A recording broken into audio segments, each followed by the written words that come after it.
Right, so before we get into this video, if you guys want to check out my feature film Quesadilla, it's on Amazon right now. You can also get the Blu-ray, which is really exciting, although I don't know how long it's going to take to ship because right now we are in a winter wonderland. I actually have my car started right now trying to get all this snow off, and I was like, yeah, I'll just make a video. I have time. But also, you can check out my link tree. You can check out my other short films, my Letterboxd, my IMDb, stuff like that. And today, I'm going to talk about Wallace and Gromit. Now, originally, I was just going to talk about Wallace and Gromit: Vengeful Most Foul because this was one of the films that I needed to watch before I did my 2024 list. You know, my favorite films of 2024, or just my whole entire ranking of films because there's at this point 90, which is kind of nuts. But then I realized it's going to be a while before we actually have another Wallace and Gromit film, I'm sure. So I decided to go through and rank all the mainline Wallace and Gromit movies.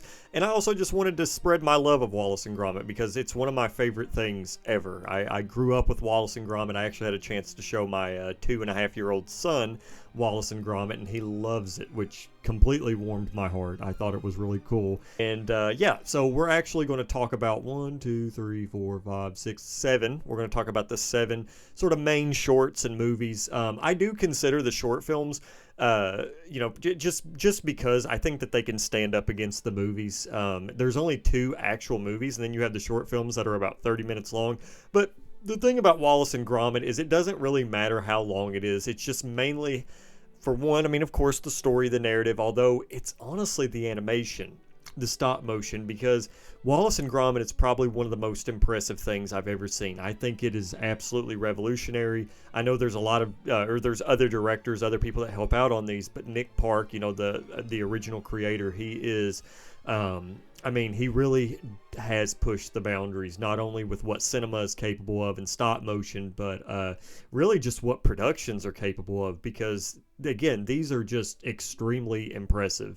If you have not seen Wallace and Gromit, you definitely should. And, of course, he does other stop motion things as well, but Wallace and Gromit, it's tough.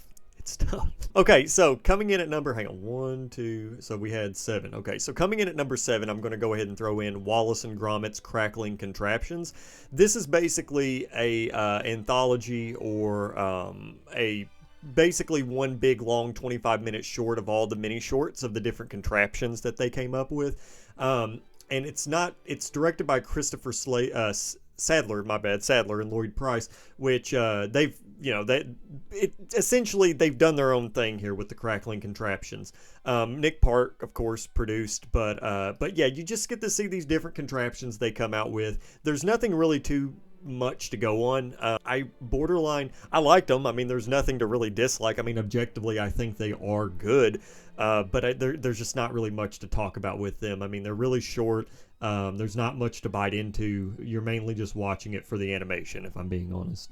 Coming at number 6 is A Grand Day Out. Now, this is actually the debut of Wallace and Gromit. This was directed by Nick Park. He spent, I think, 6 years on this, and this was also considered a student film, which is pretty impressive.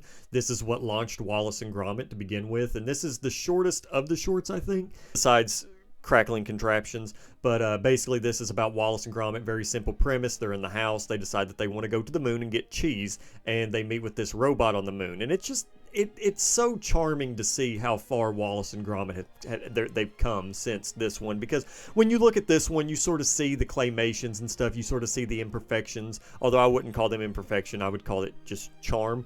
But you get to sort of see how rough and how, you know, one man basically went through and made this, which it's very impressive. I mean, I'm just in awe just even thinking about all the time that they must have spent on this. And you're getting so close with these characters, and you're actually, you know, making the molds, and you know, you're actually just there with them for 6 years. I think it's just magnificent. And the story itself, while it's still simple, I mean, I still enjoyed it. I mean, there's not much to chew on compared to the other ones, but it's still good. And this is where Wallace and Gromit began. Coming in at number 5, we have A Close Shave, which came out in 1995. Now, this is essentially, I actually really like this one because it kind of has this, it adds a romantic element to Wallace and Gromit, where Wallace finds this woman. She's working in a shop. She has this dog. And yeah, it's like this sheep rustling thing.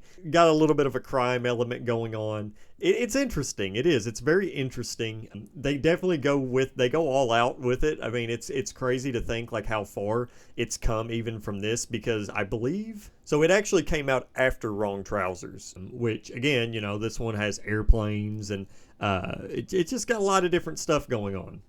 And look, I don't know all the trivia when it comes to these films. There's definitely people that know a lot more than I do. I'm just sort of here to enjoy them.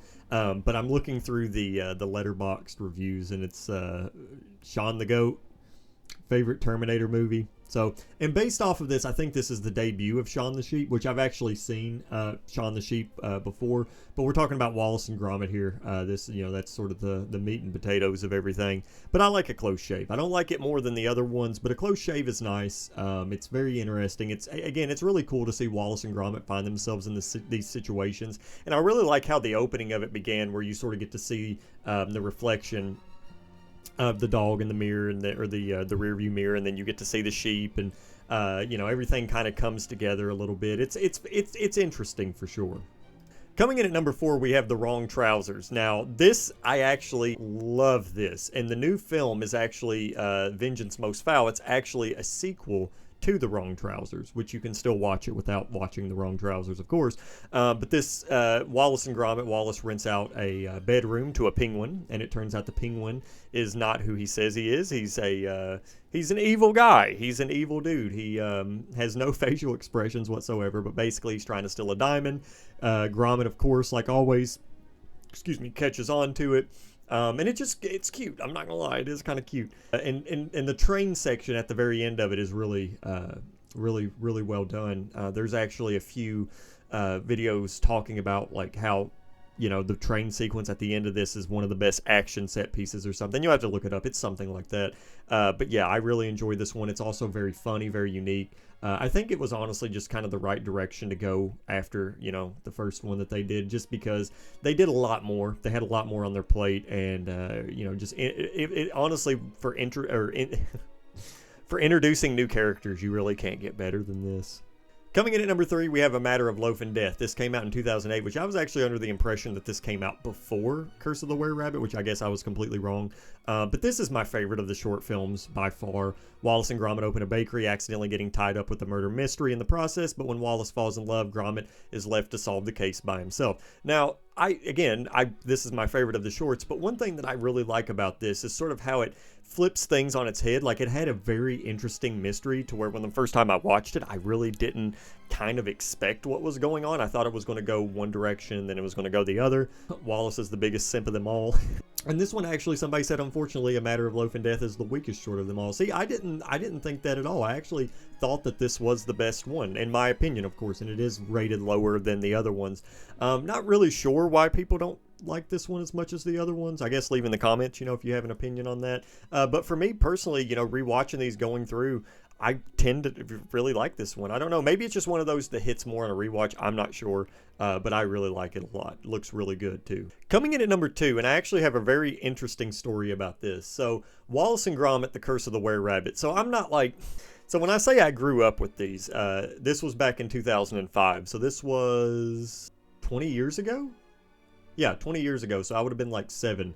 So yeah, so I watched King Kong in theaters, and I loved King Kong. I loved it. And I was under the impression that the Blu-ray was already, or not the Blu-ray, the DVD was already out. Well, my parents ended up getting this for me for a present, and I wasn't exactly sure what to make of it. I was like, okay, you're giving me this. I really wanted King Kong on DVD, Peter Jackson's King Kong, but I was like, all right, I'll take this. And I sat down one day and I watched it, and I loved it, and I was hooked, and I wanted more Wallace and Gromit. Cheese-loving, eccentric Wallace and his cunning canine pal Gromit investigate a mystery in Nick Park's animated adventure in which the lovable inventor and his intemperate pup run a business ridding the town of garden pests. Using only humane methods that turn their home into a halfway house for evicted vermin, the pair stumble upon a mystery involving a vigorous vegetarian monster that threatens to ruin the annual veggie growing contest. I find it very unique that the first ever Wallace and Gromit film that they made was one that was sort of revolved around around horror, which I guess honestly you kind of can't beat it. But this film was made for like 30 million. It won an Oscar. 3 of Wallace and Gromit's projects have won an Oscar, which I would love to see.